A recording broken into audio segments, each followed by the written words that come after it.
morning, everybody. Good morning, everybody, and welcome to AIM Impact on Your Health. AIM Impact on Your Health. For every day, our goal is to have you learn at least one thing to help you live better and longer. AIM Impact on Your Health is heard each and every Monday, Wednesday, and Friday from 8 to 9 o'clock. I'm Dr. Dennis Courtney, and I'm with you each and every Monday, Wednesday, and Friday from 8 to 9. AIM Impact on Your Health, where each day you'll find current medical news, knowledgeable guests, fascinating health topics, and of course where we do encourage you to call in to join in. Today, a little unique for us on a Wednesday. Normally, our Fridays are reserved for get 'em up and out of town, and a phone-in day it usually is.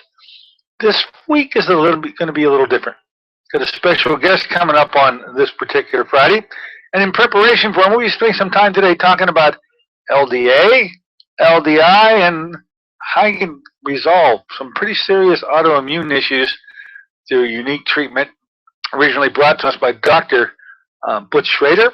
And now, sort of the baton has been passed to the new guru of LDI. His name is Dr. Ty Vincent. Now, Ty is going to be our guest on Friday morning, and a very unusual Friday morning it'll be. Not only will we not have a get 'em up out of town version on Friday, we actually have the opportunity to have Dr. Ty Vincent spend a live session with us.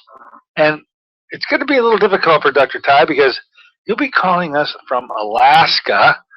And there is he tells me, 5-hour time difference. It'll be 3 o'clock in the morning, but he's still willing to do it, folks, to give you an opportunity to ask him questions live. So to try to prep you for maybe what you might like to ask him, I'm going to spend some time today talking about LDA and LDI and get you ready for Dr. Ty Vincent's third installment. The trilogy will be complete as of Friday, and we can go to production and produce the disc with all 3 shows on it. So Dr. Ty Vincent, our guest for Friday, we'll spend the entire hour with him, and he will be, is he going to be grumpy or not? By the way, the big question Bill and I was asking, is it going to be colder here or colder in Alaska on Friday? If you don't know the answer to that question, you may not be paying attention to the news. Anyway, more on temperatures and Dr. Ty Vincent in a little bit. Then, as the rest of the month is coming, so by the way, today we're opening up. I'm going to allow you to come on and set the agenda as you see it.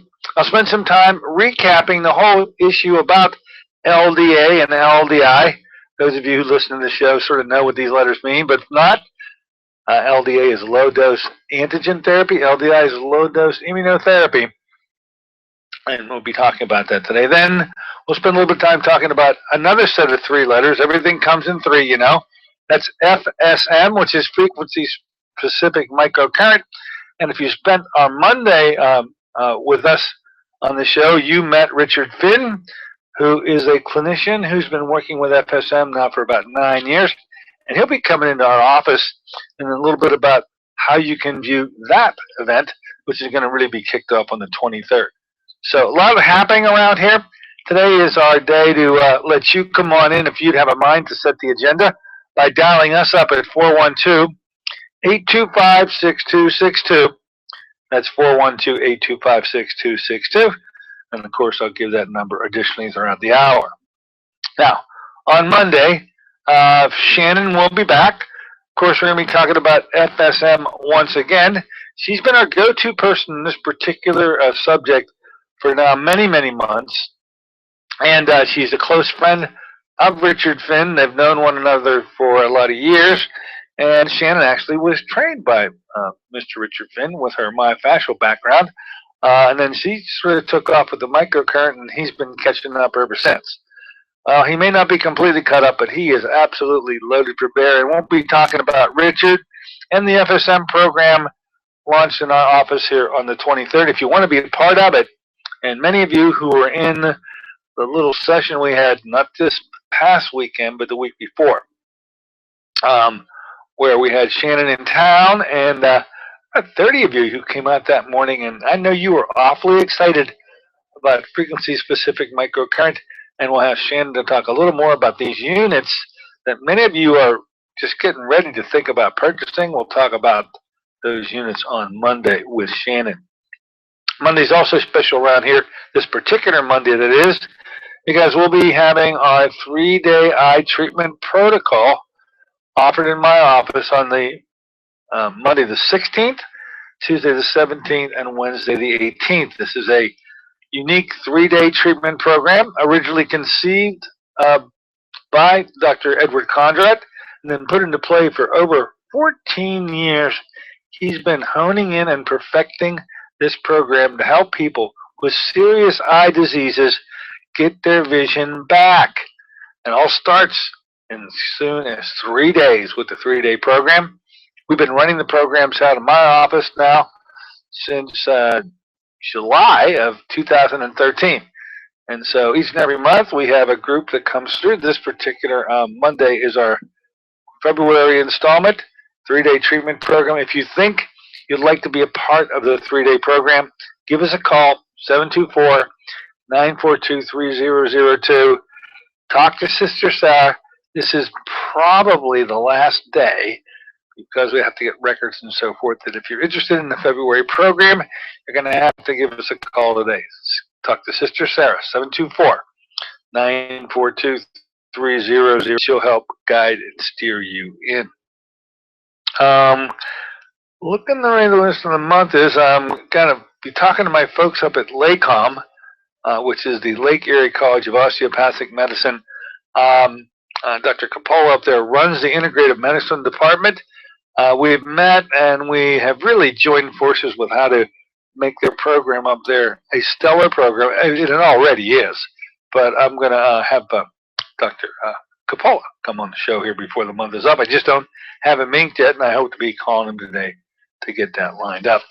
Peeking into the month of March, you should know that on the first Monday, Susie Weiss will be here. First Wednesday, Dr. Baba Baboom herself, she'll be here, Dr. Susan Smith-Jones, to have that week kicked off in fine fashion. That, of course, also means that on Thursday, Susie will be here in the office for those that want to participate in a free seminar concerning essential oils and concerning a company called Young Living. And I'll have Susie talk more about that on March 2nd when she's on the show with us.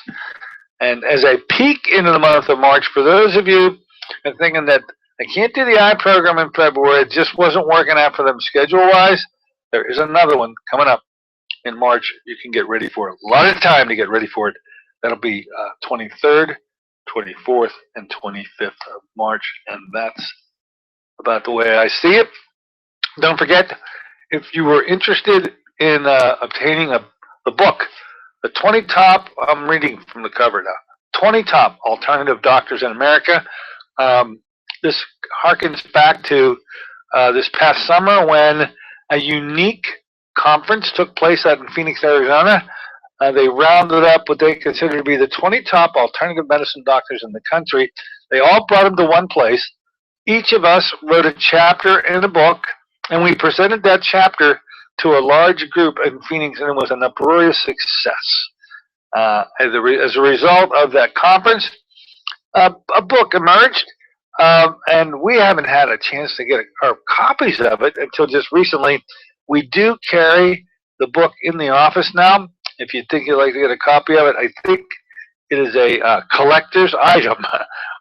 Who knows if there's going to be another run of this thing, but the top 20 alternative medical doctors book is now available. Give us a call here in the office. Talk to Kim at 724-942-3002. Come on in and pick it up. They tell me the shipping's like $6, so hey, come on in and pick it up and spare yourself the $6. Or if you really need to, we can send it to you for that shipping fee. Top 20 alternative doctors now. Book available here. I'm also telling you, I wrote an article, and I continue to do so, a unique little publication put together by Sven. And this particular one is entitled The Journal of Lifestyle Medicine Winter Edition. And I was thinking about the frequency-specific microcurrent program that was coming up.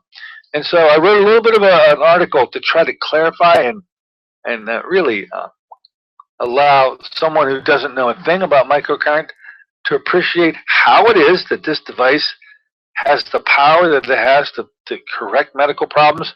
And so the article that's entitled The Macro View of Microcurrent. I'd strongly suggest you get a copy of this. We have, of course, free copies here in the office. Be happy to hand out to anybody. They're found in all the health food stores throughout the Western Pennsylvania area and many doctors' offices. You can check with yours, especially if you're alternatively minded. More than likely, the publication is already waiting for you. But it's a great way to break down this, what might be confusing to most, but it really isn't if you look at it in the way that we broke this down for your reading enjoyment.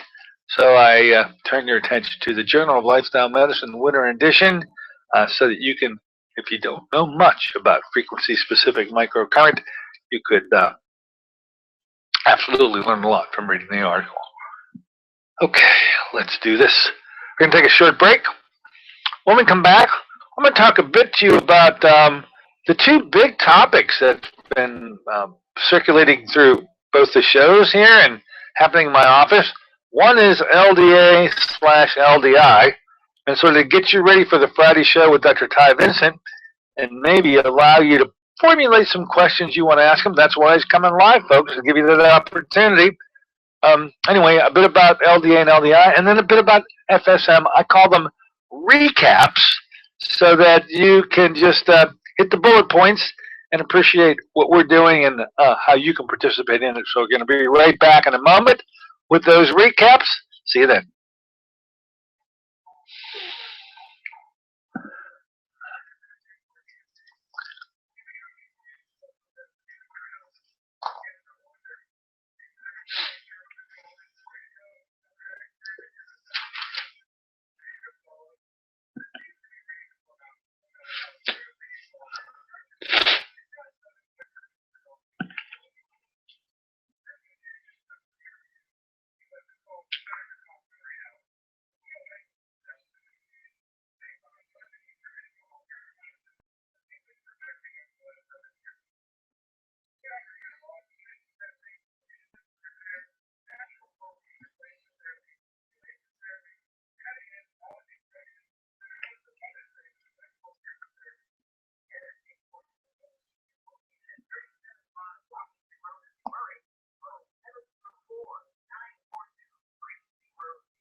Good morning, ladies and gentlemen. Welcome back once again to AIM Impact on Your Health. Heard here on KHB 620 each and every Monday, Wednesday, and Friday from 8 to 9 o'clock. I'm Dr. Dennis Courtney with you today. And a Wednesday morning version of the show, slightly different. We'll open it up to you today instead of doing it on Friday. That's traditionally the day we call it a get 'em up out of town version of the show that we try to bring you on Fridays. This Friday is going to be a lot different, folks. Our guest is Dr. Ty Vincent. You've heard him speak here 2 different occasions with the shows we've done in both December and in January. But now he returns for this 3rd installment about a therapy called LDA, low dose antigen therapy, or the one he's really penned for his new participation at such a high level called LDI, stands for low dose immunotherapy. Anyway, Dr. Ty Vincent is going to be on board with us on Friday morning and has consented to be our guest at an ungodly hour for himself. 5-hour time difference between here and Alaska means that when we go on the air at 8, he is getting up or hasn't maybe gone to bed yet. I don't know which one he's going to do. but he'll be live with us. And so those of you who have been thinking about LDA and LDI, like to ask a question of Dr. Ty Vincent. That's the reason why he's coming on board. He said, I'd love to have the opportunity for some live interaction with your listeners, and so you can prepare yourself for the opportunity to call and ask a question on Friday. If you don't know much about LDA and LDI, I thought, well, maybe I should spend a moment to try to bring you all up to speed on what this unique set of therapies can do and why it is so absolutely unique. And that now that we have Dr. Ty Vincent literally running the show, lay the groundwork for his visit here on Friday morning. So, allergic responses, I think the classical allergies, which you're all very familiar with, and you know that there's a form of medicine called a doctor called an allergist. And everybody seems to know about allergists and what they do. At least I always thought that I knew what the allergist did. And when I had an opportunity to sit down opposite one for a length of time and asked him if he would mind if I picked his brain a bit to ask him some questions about allergy, I learned some things that I didn't know before. And I was a full-fledged doctor at the time, so it little caught me by surprise. Maybe it will have caught you by surprise, too, if I reveal to you that when I talked to this gentleman, sitting face to face, and asked him if he wouldn't mind if I asked him some questions. He consented to it and was very nice about it. I said, okay, well, look, you're an allergist and you treat allergic response. So can we first start off by saying how there's two divisions of allergic response. There's the immediate hypersensitivity reactions, and there are delayed. And I said, do we both agree? And he said, oh, absolutely. Yes, there are two levels of response. One is an immediate hypersensitivity, and the other is delayed. I said, very good. Could you please tell me about the immediate hypersensitivity reactions and what you do for them? And it was beautiful, folks, to watch this man spring into action, because I didn't have a projector and a PowerPoint presentation, but you could tell that he was on task, and he literally took the floor. I don't think he got quiet for about 45 minutes when he explained step by step by step what he does for these kinds of immediate hypersensitivities. I'll reveal to you in a little bit some of the surprising things that he happened to mention, and I will get to that in just a moment. But I think I'm going to give you the second half of what I learned that was very shocking to me. After his 45 minutes of describing how he treats immediate hypersensitivity reactions, I then asked him the logical question that one would ask, which was, okay, thank you very much for your explanation. Now, could we discuss for a moment what you do when we're talking about delayed hypersensitivity reactions? I thought that was obviously the next question that I should ask. But he looked at me a little confused. And he said, excuse me. I go, well, you know how we said that there are two kinds of allergic response, and you agreed, and goodness gracious, you went off talking about how immediate responses are treated by you, and it's obvious you do one heck of a job with that. But tell me what you do for delayed hypersensitivity reactions.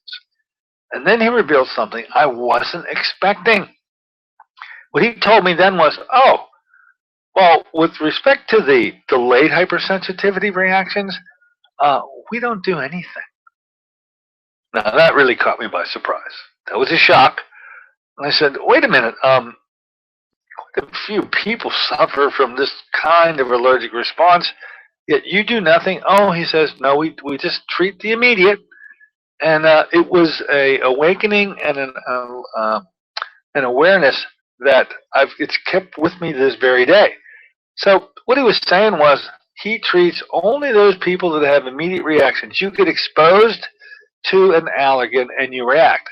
Now here's the next thing I learned. Not only does he just treat the immediate hypersensitivity reactions, he only treats them if they are due to an inhaled allergen. Meaning if you breathe it in and it sets off a set of symptoms, he does work with that. But if you happen to have a food sensitivity, he doesn't work with that at all. And if it happens to be chemicals, he doesn't work with that at all. Another revelation took place, and I'm thinking, hey, have I gotten this thing wrong for an entire lifetime? I'm learning an awful lot about what these gentlemen can do and what they can't do. So then he goes on, and he starts describing when he's treating an inhaled allergen, something you breathe in, let's say like the classical hay fevers or other inhaled triggers that could very well lead to things like asthma, mostly always a respiratory response. That was the key. That's what I learned. It caught me by surprise, but nonetheless, he was describing how he treats someone who has an allergic response to something that they breathe in and inhale.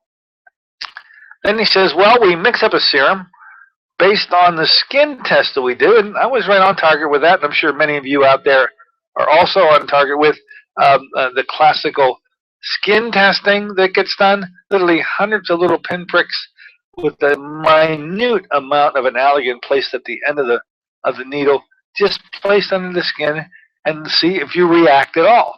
And then literally he reads how many different allergens you reacted to, and he mixes up a serum for just you based on all of the allergens that he happened to read as positive.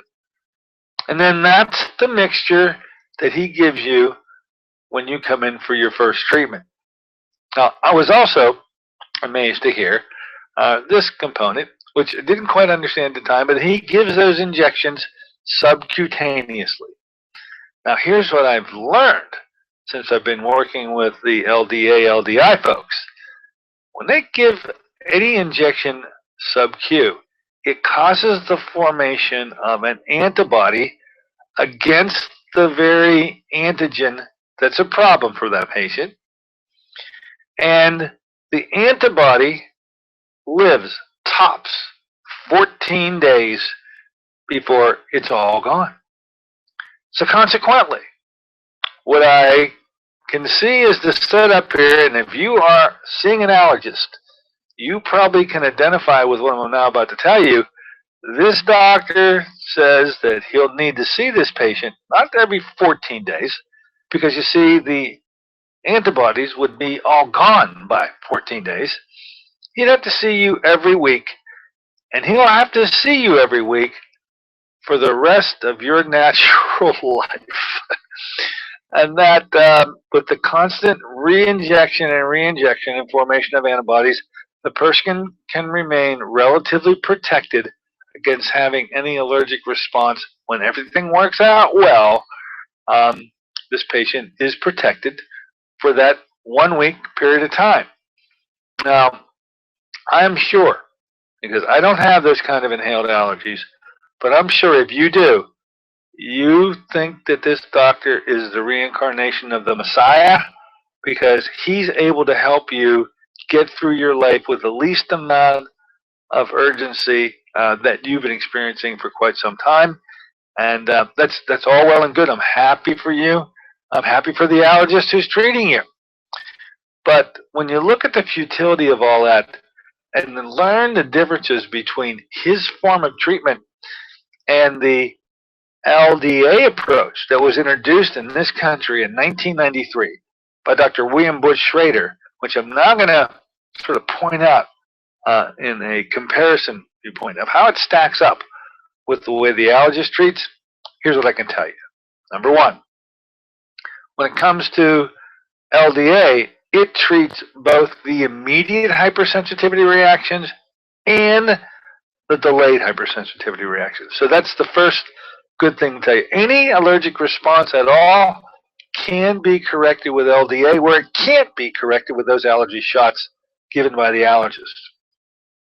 Number two, no testing is required when someone is interested in having LDA as opposed to the allergy shots given by the allergist.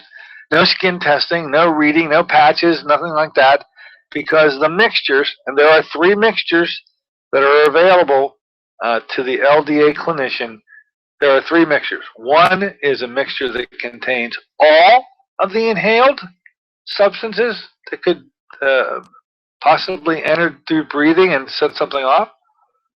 The second mixture is on all the foods. Now, there's a new one.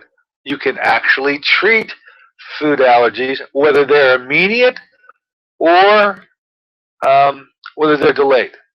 That's another benefit. The delayed hypersensitivity reactions are really problematic ones, because if you either ingest a food or inhaled a delayed allergen, what happens is you don't respond at the time that you get exposed. You respond 4 or 5 days later. And I got to tell you, it's almost impossible to trace back what you did, what you ate, what you breathed in 5 days before. And that's why these things have been so problematic. But in the case of LDA, those allergens can end up treating and correcting whether they are immediate forms of hypersensitivity or whether they're delayed. Another large bonus, and when you figure you don't have to do any testing in order to get the benefit of LDA, no skin patching, no serums put together, because the serum that we're using, the mixtures have every single food known to man, every inhaled known to man, and the chemicals. The third mixture are all the chemicals that can be injurious too. So I look at the benefits of the LDA approach to be far superior to the potential benefits of the allergy approach. Yet you won't find an allergist that knows anything about LDA. There are only 90 doctors throughout the country who have been trained by Dr. William Butch Schrader to do these kinds of injections. And really, they're the only 90 that seem to know anything about it. You can't expect your allergist to even appreciate that there is such a therapy out there, because although I would have thought that he would have picked up on it, they never usually do. Now, here's the next big change. I think it's a really big difference too. Instead of doing the injections subcutaneously, as the allergist does, the injections in LDA are given intradermally. They're given right into the dermis, because a unique nervous system resides within the skin.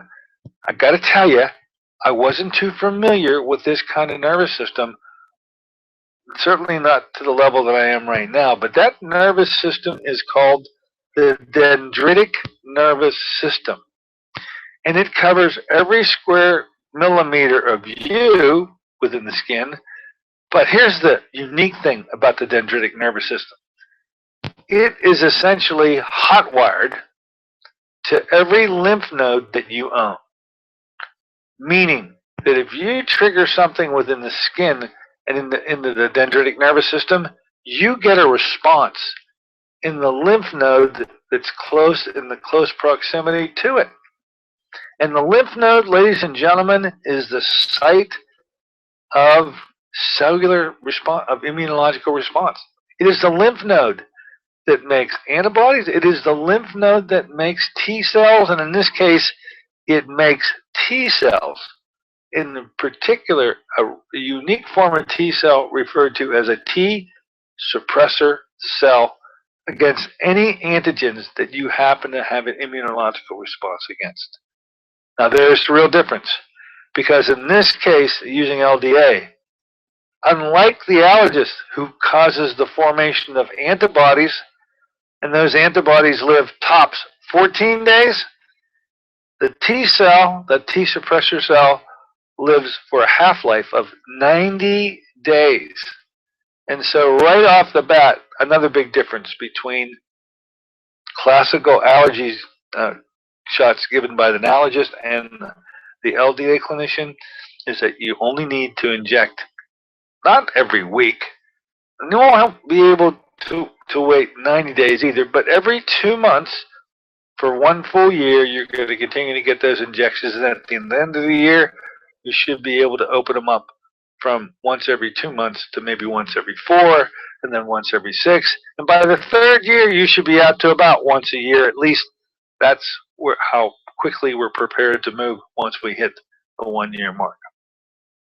and have completely shut down any immunological reaction that could have occurred from any of the allergens. Should say something about those allergens. You know, in the allergist's office, a dilution that's used from the serum that are put together from the allergist's back room there are a dilution of 10 to the 5th. It's like having 5 different vials of 10 mLs of water, and in the first vial you put 1/100th of an ml of the allergen and you shake it up. And then from that vial you take 1/100th of an ml from it and you put just that little amount in the second vial and you shake it up. Now it's much more dilute than the first time you did it, but you do that 3 more times, 10 to the 5th. Now you would think that by the time you hit the 10 to the 5th level that you're very dilute, and certainly you shouldn't have to worry about any violent reactions. Well, let me just say this. There have unfortunately been many people who have not done well with their injections in an allergist's office, and in some cases that actually died because at 10 to the 5th, in certain kinds of allergic response, it's still a whopping dose of the allergen that's presented to that patient. Now, in the case of LDA, another big change is that the dilutions are not at 10 to the 5th. The dilutions are at 10 to the 17th. So you can think of those vials, 17 of them lined up like that, which is 3 short of homeopathic, which starts at 10 to the 20th. Nobody, and here's the underlying point that I want to make, nobody at all has ever had a serious immunological response at all from using the LDA mixtures because they're so doggone dilute that they really can't raise up a kind of reaction that could be devastating, as has been the case with the allergy preparations that are 10 to the 5th. So all in all, the classical allergies can be treated in both the immediate hypersensitivity kind of problems that are created and the delayed, and can be resolved in both. So if you've been used to seeing an allergist and you think, well, you really like going to visit them every week, look, keep it up. But if you'd like to actually get this problem behind you so you don't have to visit allergists or doctors anymore, the only way open to you that I'm aware of is to move away from the allergy injection kind of approach to the LDA injection kind of approach, which are the classical allergies that Dr. William Bush Schrader was able to conquer by introducing this kind of treatment back in 1993. Now, when it comes to learning more about these classical allergies, and I'm going to switch gears in a minute and move to the autoimmune side of the equation, where I think Dr. Ty Vincent has really made his best contribution, I would strongly urge you going to Dr. Schrader's website, where I think the finest description of his therapy is there, and he wrote it. And after I read it, realized no improvements could be made. I said, I'm just going to refer people to that website, and I refer you to it now.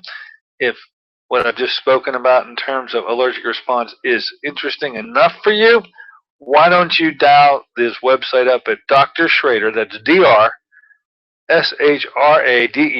drschrader.com, and click on the icon marked LDA, and then read to your heart's content the written word on what this is all about, how it came about, when it came about, where it came about. I think the finest description I've ever read is to be found there, and that's a good starting place for you. And then if you have questions or want to pursue it, you can give us a call here in the office at 724-942-3002. Now, I'm going to take a short break. Be a good place for you, by the way, if you have any questions, if you want to come on in and give us a call. The number is 412-825-6262. When I come back, I'm going to switch gears to another way you treat allergic response, a whole different avenue of pursuit called autoimmune disease. And it turns out a wonderful way to correct it. Be right back in a moment.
Good morning, everybody. Welcome back once again to AIM Impact on Your Health here on a Wednesday morning version of the show.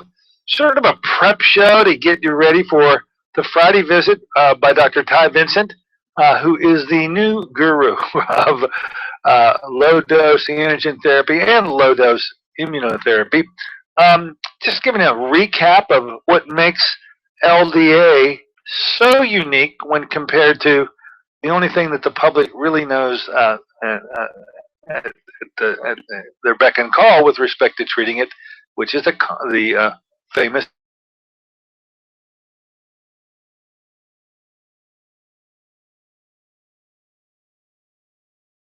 I've just shown you, I think they've revealed to you, the limitations and the problems that come along with that form of therapy, and just spent a lot of time trying to bring you up to speed on how LDA really, in sharp contrast, and I believe head over heels, able to correct those classical allergies.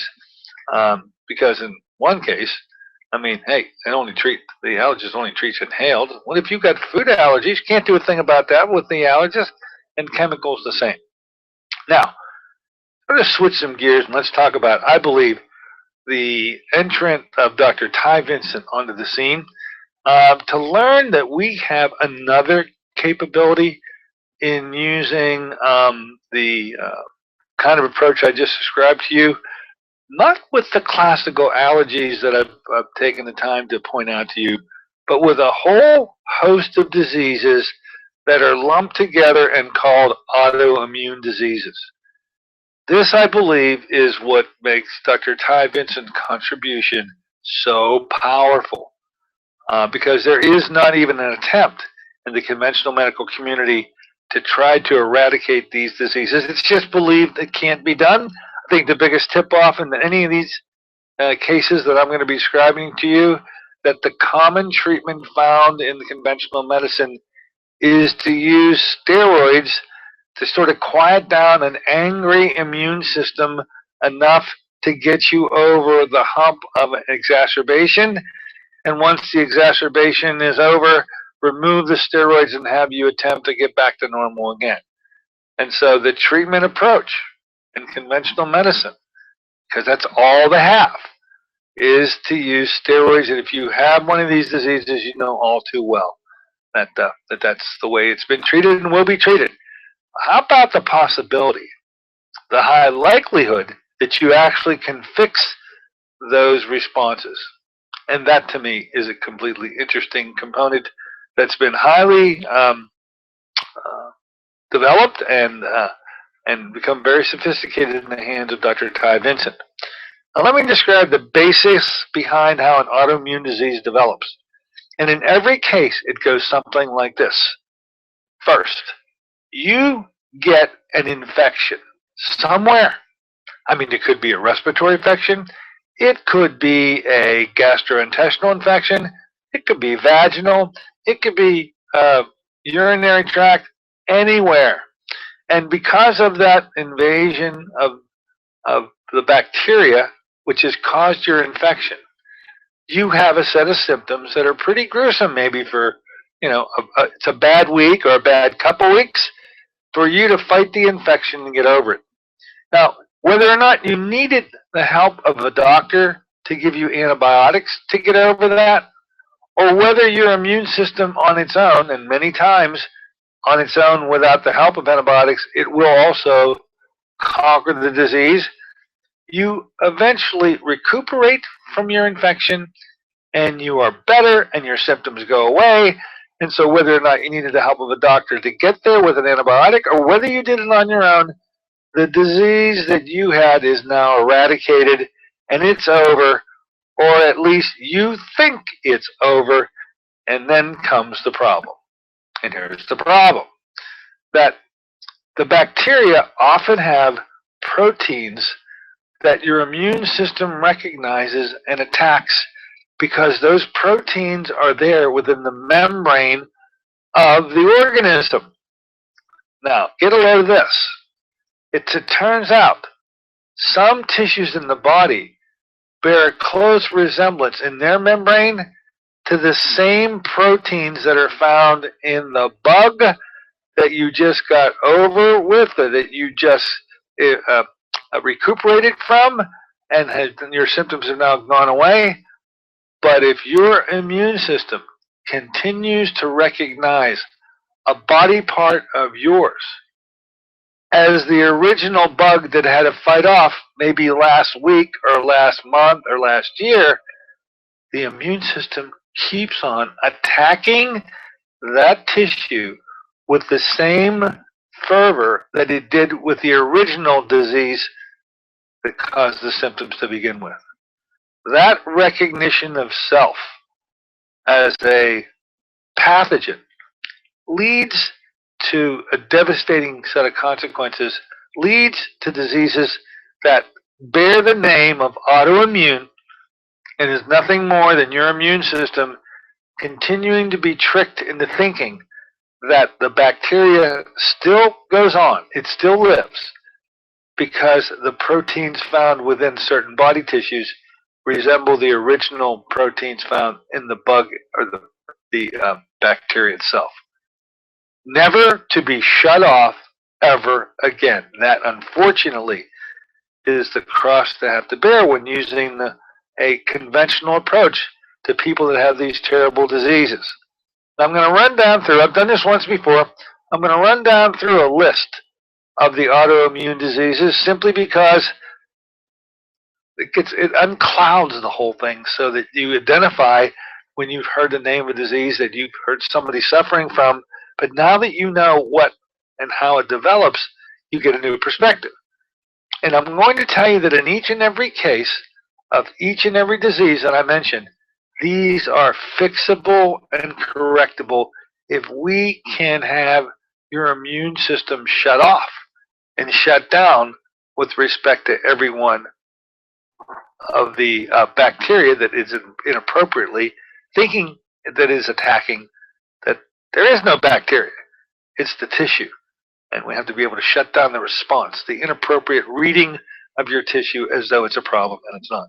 So here are a pretty complete list of all of the autoimmune diseases that can be corrected with LDI. We call it LDI instead of LDA because these are not classical allergies.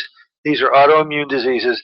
And so the moniker is low dose immunotherapy, LDI, and in such, here they come. How about ankylosing spondylitis? How about rheumatoid arthritis, reactive arthritis, Reader's syndrome, IBS, irritable bowel syndrome, that is an attack of your immune system on the membrane of your small intestine and large intestine. Now, if it's in the small intestine, it's for the most part referred to as Crohn's disease. And if it's in the large intestine, it's mostly referred to as ulcerative colitis. But it is an autoimmune disease, and it can be fixed. It can be corrected. How about autoimmune thyroiditis, sometimes known as Hashimoto's disease? Very common, folks. I'm finding it quite frequently in my patient population. The skin lesions of psoriasis, lupus, ITP, which is idiopathic, thrombocytopenic purpura. This is a problem where the platelets get destroyed, and consequently you have the inability to clot. So you get blotches of bruising and terrible discolorations at the skin level, because if you bump and hit the skin and strike it against something, bleeding ensues, but it can't really clot because there are no more platelets. The reason the platelets are gone is that the person's immune system has attacked and sort of gotten rid of a whole bunch of them. This disorder in kids referred to as PANDAS, PANDAS, which is an acronym for Pediatric Autoimmune Neuropsychiatric Disorders associated with strep infections. The whole thing, PANDAS. Interstitial cystitis, recurrent tonsillitis, post-streptococcal glomerulonephritis. Here's one, chronic fatigue syndrome, fibromyalgia, big category, autoimmune diseases, rosacea, MS, ALS, chronic vaginitis, endometriosis, Bell's palsy, trigeminal neuralgia, Parkinson's, and unexplained tremors, epilepsy. The big one that we keep on telling you every time we open the show, literally, the one that I believe we should have the ability to completely reverse and rather quickly, Lyme's disease. And here in Pennsylvania, we are the #2 state in the country when it comes to the incidence of Lyme's disease. And our doctors have it wrong. Well, they had it right at the beginning when Lyme's disease, right at that first stage when the tick first bites the patient, and a bullseye lesion, very classic looking bullseye lesion, appears if you're lucky enough to catch that within the first couple of weeks. Using doxycycline as an antibiotic, you can prevent Lyme's disease from ever taking a foothold. But once it moves beyond a certain point, it no longer remains a microbial infection. It becomes an autoimmune disease, and that is what needs to be treated along with the microbes. And we say here in this office that the combination of ozone therapy as the antimicrobial and LDI as the autoimmune correction, the combination of these two affords us the opportunity that very few doctors have an opportunity to use on behalf of people who suffer from it. And that's a pretty extensive list. I thought I'd repeat it and get you ready to meet Dr. Ty Vincent on Friday. He's been here twice before, but you can go back to the months of December and January and re-listen to the shows. Just go to djcmd.com on the opening page. Click on the icon marked Archives, and that'll take you to YouTube. And once on YouTube, just scroll back to December 8th and January 12th are the two shows we've previously done with Dr. Ty Vincent. Get ready for Friday. There'll be a new one. It'll be Friday, look at the date here, the 13th. Friday the 13th. Very good. All right. Let's take a short break. Just going to wet my whistle. Been doing a lot of teaching this morning. I hope you have been brought up to speed. You're going to take a short break. You can open it up, and if you have a question, with about 8 minutes left to go when we return, I'll be happy to try to answer them or get you prepared to ask the big guy on Friday the same question you'd like to ask him. If you want to reform it and rephrase it, then that's fine for all of us. Be right back in a moment.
morning, everybody. Welcome back once again to AIM Impact on Your Health here in the Wednesday morning version of the show. We're in the gun lap portion of the show, coming around that home stretch. If you want to come on in and weigh in on anything, could be LDA or LDI or anything else that may be on your mind.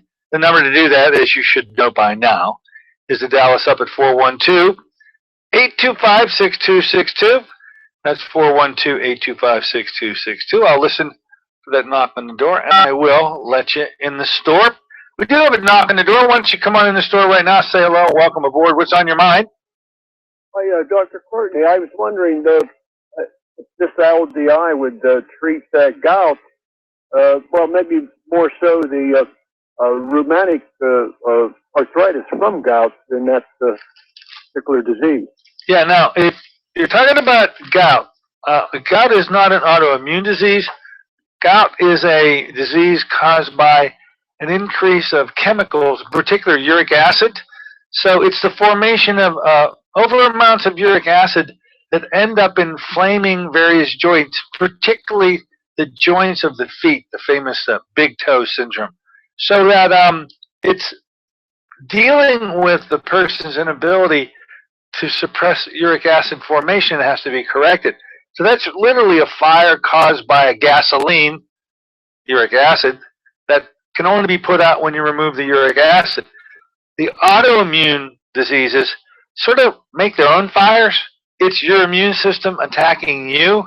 So it's not a chemical at all. It is cellular T cells and antibodies flying against the very tissue you own that lead to an inflammation, and that can be put out and extinguished completely through LDI. A wonderful possibility. So many of the joints, by the way, are places that get attacked by the immune system, and we lump them all together and call them the arthritides. But you know them: rheumatoid arthritis, Reader's disease, reactive arthritis, spondylosis, ankylosis, spondylitis, and ankylosing spondylitis. These are all attacks of the joints themselves, and they can be completely extinguished and never to return again.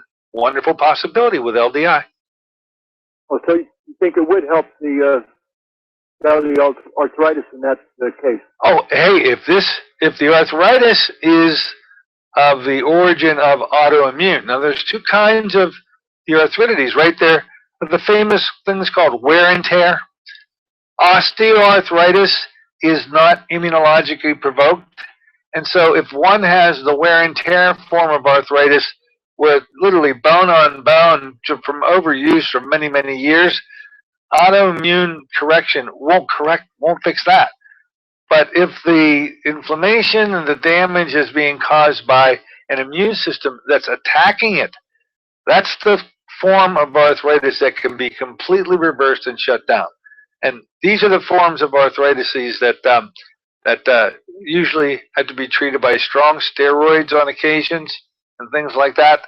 And usually because of the markers that are found, the patient has been told whether they have a rheumatoid form of arthritis or whether they have an osteoarthritis. So it's usually not something that, geez, someone's saying, I wonder which kind I have. Now, more than likely, your doctors have already worked you up very well, and they've told you if it's been rheumatoid or not. And if they have it, you deserve to get that level of sophistication so that you know that you can be helped. Okay? Thank you. Absolutely. Wonderful question. Look, I'm getting the 3 blasts from Bill. It's time I get on out of here. Really looking forward to bringing you Ty Vincent on Friday, so you can get up at your regular time while Ty gets up at about 2:30 in the morning to come, and we're going to see if he's grumpy or not at that hour, and we're going to find out, is it going to be colder in Alaska than in Pittsburgh on Friday morning? I think we're going to beat him. Anyway, have a wonderful day. I'll see you then. Until then, this is Dr. Dennis Courtney saying so long for AIM Impact on Your Health.